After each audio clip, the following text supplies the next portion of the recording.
So the NASDAQ rallying more than 1% as tech stocks bounce back from a massive sell-off on Friday. President Trump surprising many CEOs by suddenly supporting government stakes in artificial intelligence companies.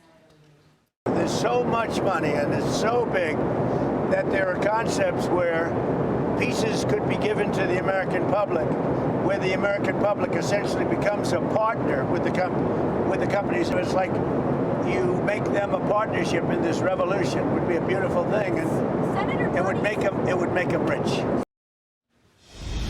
The U.S. is seeing growing opposition to AI, and now some in the industry, like OpenAI's Sam Altman, are pushing government stakes, saying that the technology's image would improve if the public could participate in its wealth creation. I'm trying to find the other side of this. I'm not sure if there is one. Daniel, take it away. This sounds like a whole host of bad ideas. Yeah, this one's really hard for me because the natural propensity, and I've been on the show with you many times, is like, that defies capitalism, right? It just breaks everything this country is for and everything the markets are for. But we've also seen glimpses of this kind of working, like with Intel. So the Intel investment was in a critical company at a critical moment that potentially put the United States in a situation where they could be more successful in the manufacturing of chips. And now we're seeing what happened. Because when that was first happening, everyone, they didn't fully comprehend how big this revolution is. And then you have the Bernie Sanders type proposals and the Elizabeth Warrens that want to just tax it, almost seize parts of these companies. And that scares the crap out of me. So you got the other side of it, and it's like, if President Trump has a way, and it's almost in a sovereign wealth approach of saying, hey, these are the biggest, most important companies, and this is the biggest, most important technological revolution that may take place in our lifetime. Is this a way to build more wealth for the country? Because Intel has surely proven to be a good investment. So I'm torn because I would hate to see the Warren or the Bernie approach grab hold, and God only knows with the midterms what decision-making is going to look like in the next year. Dagan, I wonder I don't want to say that China's doing it right, because I'm free market capitalism, we can win, but there is something to that national, excitement that China has when they're involved in everything, and they can build out data centers faster, they can do AI because they have big government behind them. I am not in favor of that. But when you think about all the backlash that we talked about with these AI data centers, not in my backyard, but if you have a stake in it, and maybe my Trump account gets a share of Anthropic, maybe then does that get people on board? Does that rally the country around what could be a national security issue? Well, we have to ask how much of the backlash is being driven by communist disinformation.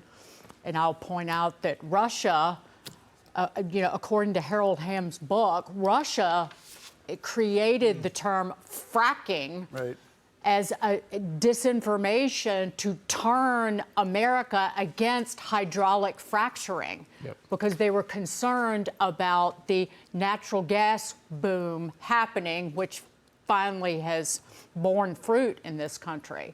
So whatever China is doing is just god-awful because it's central planned and it is meant to crush the individual freedoms and rights. It is about government and government control, and that's actually what Bernie Sanders wants. There is no daylight between government ownership of private corporations under President Trump and under a Democrat. That is the danger. The messaging might sound different under President Trump, but the goal ends up being the same and the result ends up being the same: government control and politicians making decisions that don't benefit the growth and future of private industry. And that was my idea. I hope that Anthropic and OpenAI and these great innovators in American society will give fractional shares to young people in this country and just plop them in the Trump accounts.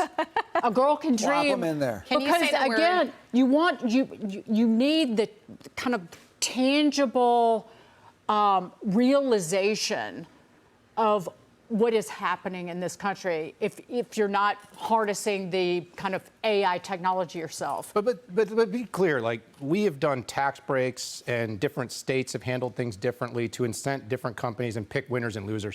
The difference in this administration is how directly they are calling out the winners and the losers, right? Yeah. In the past, you know, the CHIPS Act, the way those dollars got doled out, for instance, that was not based upon the best submissions and proposals. There was a lot of underpinnings of how that happened. So while I agree with you, Dagan, the problem is I feel like we've crossed that bridge, that we are no longer not participating in deciding the winners and losers and investing in them. But what I worry about, to your point, because you said about the Democrat versus Republicans and how it might look, but what I worry about is we do nothing and then they get into office and they make that decision. I would rather sort of drive what we do next to make sure that AI lands, it sticks, and that, you know, the way it proliferates in this country gives us an advantage over the East, and make sure that we have protected our economic interests here.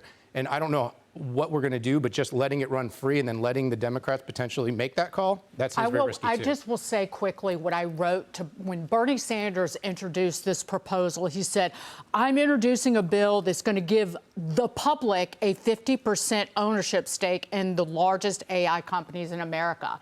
That's not what it is. It is not public ownership. It is government confiscation and control. It is a fast track to losing the AI race to China and crushing innovation here at home. And that's the point, to aid and abet the communists who want to destroy America and let them get a leg up. So take your hammer and pound your sickle.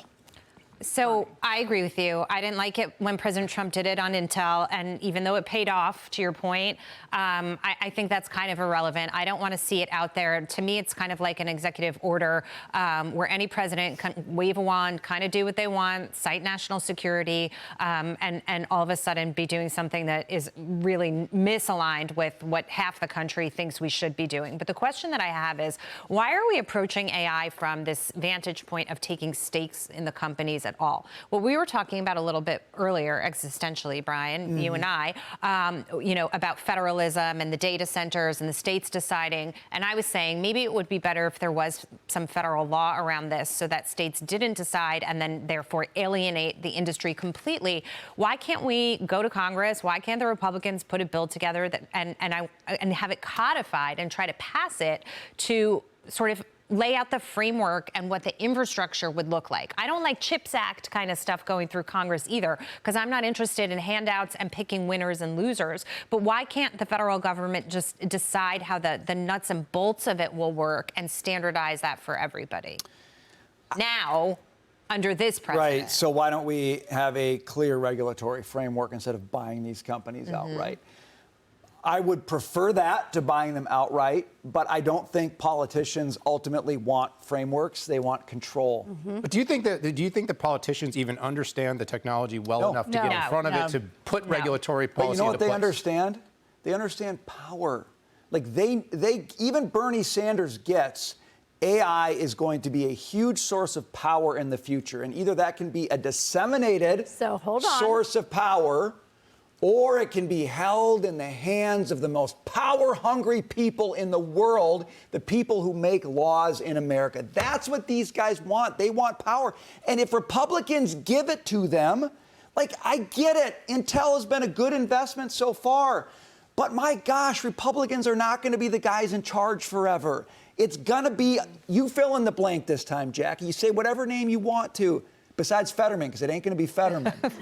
Don't make me do that. They're going to wreck it. If they own it, they will wreck it. They will wreck it. They said, I want universal basic income because Anthropic is going to put us all out of business. So is this a pick your poison? I would rather have a share in the company so that I can avoid universal basic income. I disagree. No. We don't have to drink poison.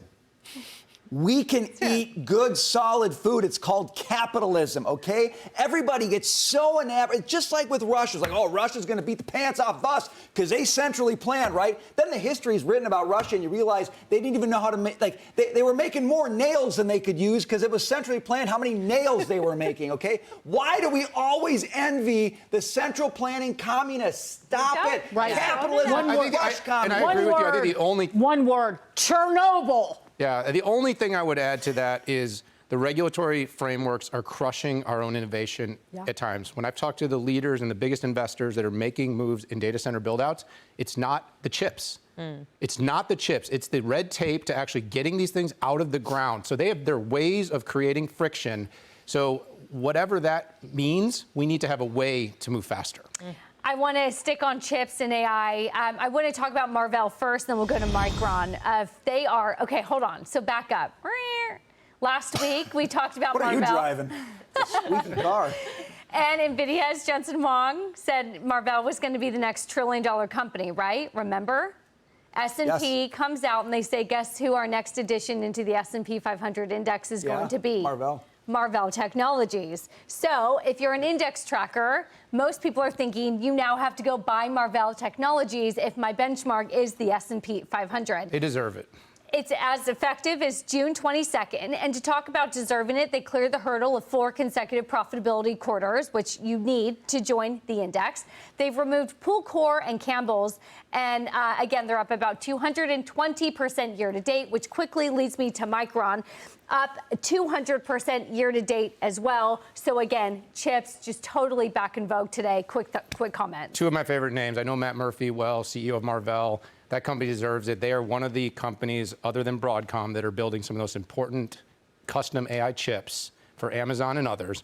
And on top of that, they have an incredible portfolio of connectivity. And as we know, everyone talks about the chip, but how we move data around within the racks, within the data centers, and between the data centers is the future. And so Marvell belongs there. And Micron's run has been incredible, but this memory constraint, it's going to go at least 4 more years.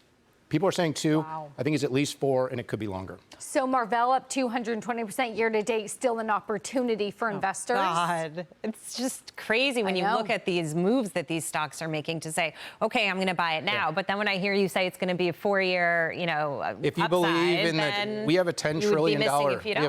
Our estimates are $10 trillion in capex is going to be spent on AI between now and 2030. $10 trillion. A lot of those dollars are going to flow to these names. Micron has unbelievable asymmetric pricing power.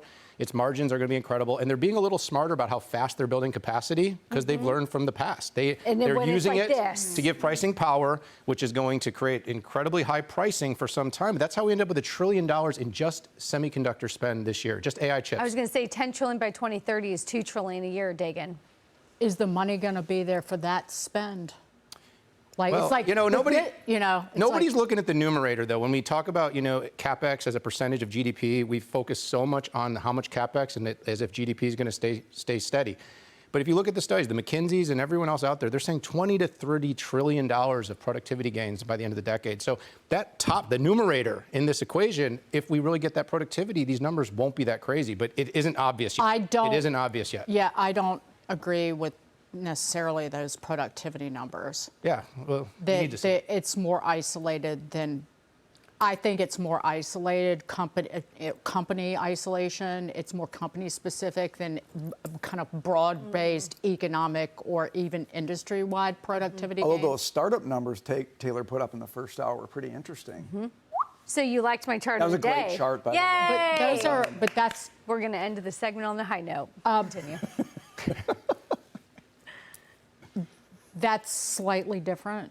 But I wanted to note that Lou Bassanese wants credit for telling people to buy the semiconductors on Friday. Yeah.